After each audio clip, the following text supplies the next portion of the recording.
1785 Yar Craft BT, 95 hull with a 99 motor. There's a motor, there's a custom built shifter, all brass and stainless construction. It's got a Vantage on it. Vantage is about 6 or 7 years old. LED lights that were all rewired this past, or last winter, excuse me.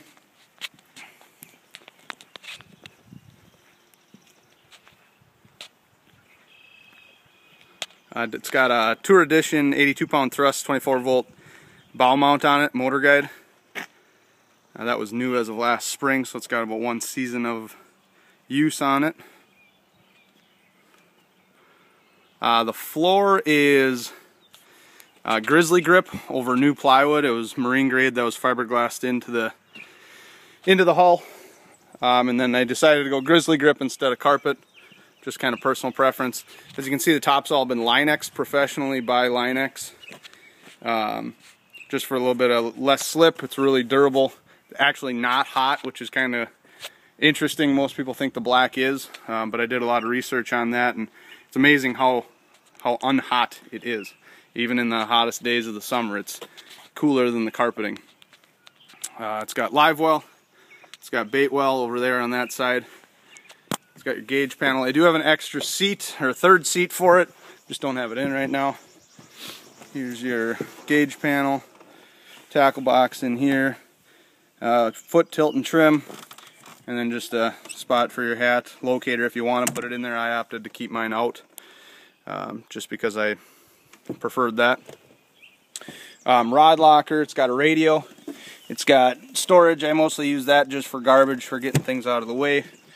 And access if you need to get to the hoses and wires of the gas tank, right under the seat there. Battery box is here.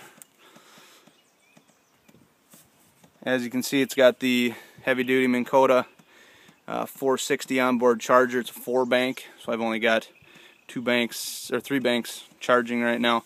Batteries were new as of last May. Stickers are still good on those. Storage up here is right there, fairly obvious. All of my boxes I went and I Herculined, pulled out all the carpeting and just Herculined it just to avoid mildew and mold. There's kind of a look off the bow. The only spot where the carpet's a little bit worn is right on this door here. The corners and the front, they never quite glued it down good enough from the factory, I don't think, so that's starting to kind of lift just a little bit. But that can be fixed. Again, it's got radio. I always ran AMSOIL through it for oil. Rod locker, you can actually get about 10 footers in there. Right now it's kind of a mess. I gotta get that cleaned up. But it goes all the way up and around the bow. That's about it.